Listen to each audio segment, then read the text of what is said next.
We're out here working on the 2110. Got the studs put in, chrome moly studs. And got the old 48 up there just to get me motivated. And put the head up there just to see how the bolts cleared on the manifolds, and they look going to be pretty good. And I got the piston cylinders ready to go together. I honed these and got these real sweet. Like no run out at all. That's why I like SEMA. It's about a half.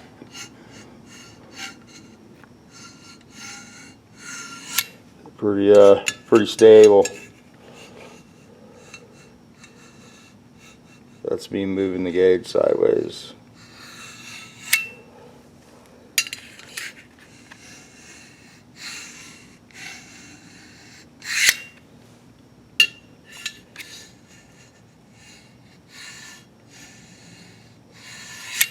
That one's got the most. It's about a thousandths, which is pretty damn good considering today's parts. Got these all balanced out to 560.2. It is impossible to take weight off of SEMA, but there you go. There. Cut the skirt down there. Had to do two of them that way to match them to these. They're super light, and that happens sometimes, but it's well worth it to make them all equal. And I just wanted to clear something up. This is 100% a street motor. This is not a race motor. I know Jeezy referred to this as a race engine, and this is not a race engine. If this was a race engine, I would use a mag case, a scat crank, some Potter rods, and maybe those heads, but probably something like a little bit better than those. And it would have a 4-quart Berg sump on it. But this is a street motor for sure, with that crank, those rods, and that case. This is by no means a race engine, you know. So we would have the heads cut way down for compression. When I build an aspirated race motor, it's usually around 16-to-1 compression. Luckily, or lately, I've been liking 14-to-1, but we put them up pretty high on the compression ratio, and the heads would be much more exotic, have some welding on them, and you know, that's just an off-the-shelf head. So that's what I mean by CB Performance has made it easy for everybody to make some power, you know. You sacrifice some of the parts aren't quite as good as the old days, but I mean, it's a good starting point if you're going to build something and you don't want to invest a ton of money. You can make a little bit of investment on this kind of stuff and it makes decent power. And this has one of his experimental cams in there, and it's 608 lift, and it's 260 at 50 on the duration, and that's to bleed some cylinder pressure off to get away with the compression that we're going to run. We're only going to put this at about 10.5 to 1. Originally I was going to put it down low. I had these 180,000 spacers, and I had it all set up with those, so I have to see what it's like when I reassemble it with no spacer. I'll slide a jug on there and one piston tomorrow and check the deck height, and then figure out the compression ratio and see if I need to order any barrel spacers or if I can use the ones I have. And that's about it for that. I got these heads done so I can send these out to Tom. They came out pretty sweet. Those are the competition eliminators, turbo heads. I polished all the combustion chambers and triangle valve job, and all new valves, new springs, titanium retainers, and new keepers. And Tom's going to cut them 30 thousandths for some compression, because usually you run a lot of piston in the hole on the turbo car, depending on whose motor it is, because some guys are greedier than others. But that's what's happening. Another cat. My cat still hasn't, I'm going to have that cat put to sleep. I'm not looking forward to that. Probably tomorrow. Somehow it broke its front leg, and I just found that out today because the cat's really feral. But his leg's all swollen up, and he's not doing real good. Still eats, still goes to the bathroom, still purrs when you pet him, but he looks rough. So I'm going to take him to the vet tomorrow. They said they would look at him, and if I had to put him to sleep, it'd be $40. And I think at this point that's the most humane thing to do. Anyway, Easy Jeezy was talking about keyways. Here's the keys I use. I usually just flat grind them on the valve tip, the flat wheel, and they fit really sweet. Anytime you use the used key, when you take it out, it'd be belt sanded or put it on a diamond cutter. This is like a 1/0 little stone on there, and it will be not flat anymore after it's run in the car for a while. So you always want to, do all three sides. Hit that side, hit that side, and hit that side. And you want the gear to be real sweet in the keyway. That's something that I just always do, even on the stalker. But that's what's happening. We'll put those in the jugs tomorrow. I'm ready to call it a night. I have to find my nut that's got a hole in it for the degree wheel so I can degree the cam once I get the cylinders and heads on here. And I'm going to order a set of JC pushrod tubes. I got 7 of them here.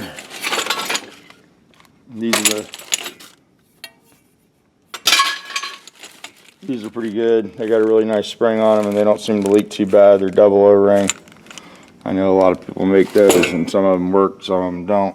Those are a little more expensive. I just keep that bag for when I wad push rods up the track, and I need to replace them. Usually I run a stock push rod tube, but I think this motor is going to be a little too wide for that. So anyway, I'm going to keep it as narrow as possible, a little spacer as possible. I don't know what kind of deck we're going to have with no spacer, so I can't go much over 10-to-1 and expect to have much luck, or be able to control the heat. So we do got an oil cooler for this and an Oberg, so we'll be doing a filter and cooler, and that'll help a little bit with the heat. And I need to order a racing fan so it doesn't explode.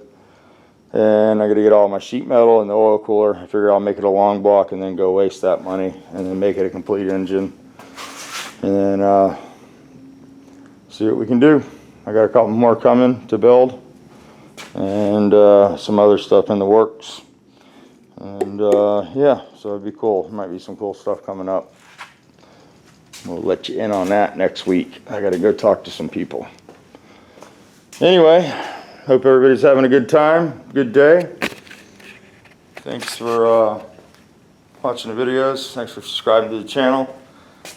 People that are coming to the party, I really appreciate it. And it's up to 70 people now. It's going to be a hoot.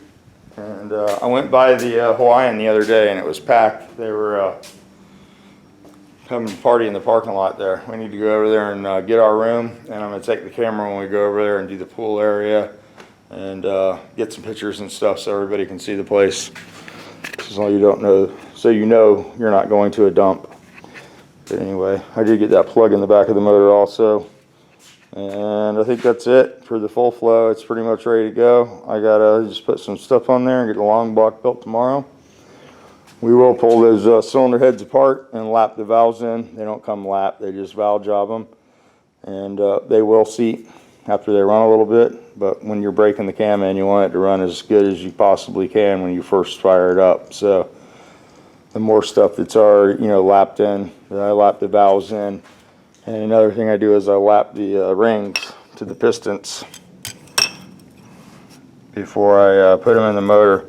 You just put a little lapping compound on there and seat them to the top and bottom surface. The ring has to seat here, here, and to the cylinder. And the better you can get the motor to seal, the more horsepower it'll make, hands down. Seal is a lot of the power that people miss out on. It'll give you a lot of blow-by if you don't have it right, and it can lead to some detonation if the oil gets up into the combustion chamber. And then if you're running the hyper-ejected pistons, that's when the trouble starts.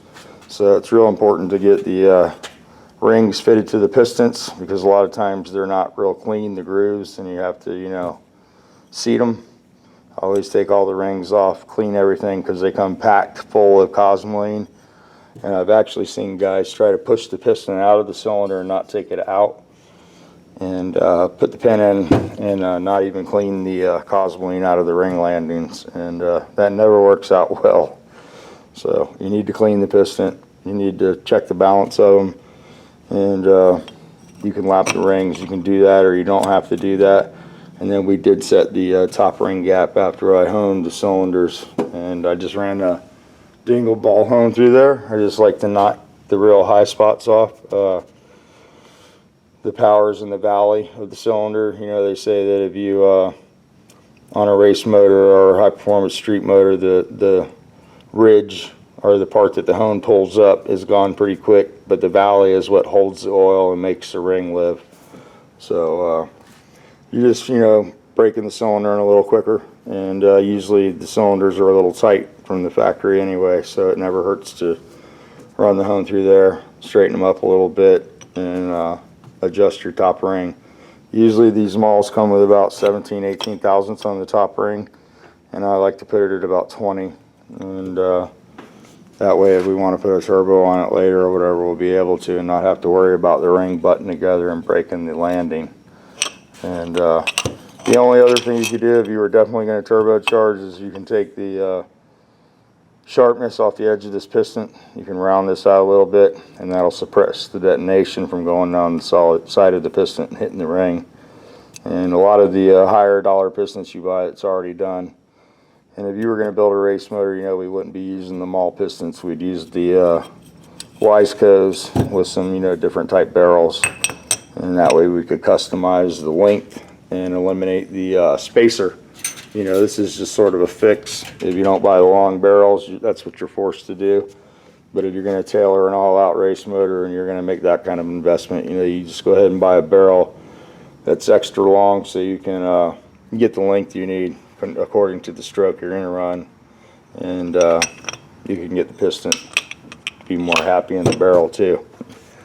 So we shouldn't have too much trouble. This isn't a real, you know, it's a big stroke back in the old day, but it's, you know, it's not big to today's standards, so we should be fine. We got the pins moved up, and we'll see what we have tomorrow. I'll turn the camera back on. We'll figure out the compression ratio. I got to CC the heads and figure the deck height out, and then we can come up with a compression ratio that we can live with. So till tomorrow. It's good to see you guys. Good to talk to you. And go out there and push that record button. I haven't watched too many videos today, so I'm hoping some of you guys made some videos.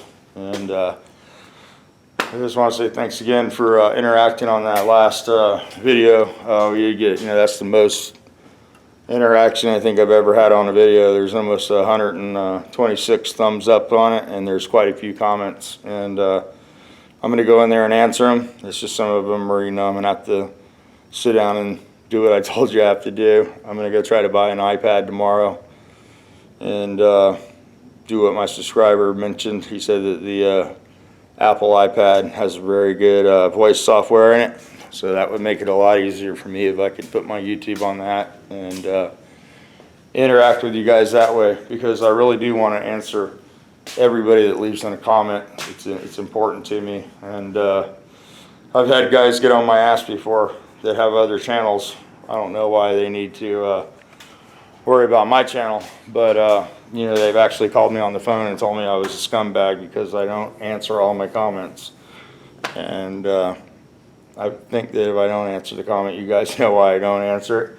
And if you guys try to get some information, I always try to answer the comment or either call you on the phone. So calling you on the phone is the easiest thing to do, and I think what I'm going to start doing is pick a day. And if anybody wants to call me, I'm just going to, you know, hang out by the phone and answer phone calls for a couple hours, and we'll pick a day. And that way, you know, if you want to call on the phone and chat a little bit, that's a lot easier than an email for me. And if you're in the area, you can always stop by. The doors are always open. And if I'm not in the garage, we'll come outside and I'll open it up. So a lot of you guys have my wife's phone number, and I'd like to give you mine right now, but I'm going to have to figure out how to get it out of the phone. And we'll do something like that. I think that would be the best thing. And because I'm getting a lot of guys that want to call and talk to me, and you know, it just depends on what day it is and what time it is, but whether I'm here or not. But I can put some time aside and maybe do something like that. We used to do the mumble thing. A couple of the guys in the garage have a mumble channel, and we all get on there Sunday night and do, you know, just hang out and bullshit. The guys in the garage, a lot of them do.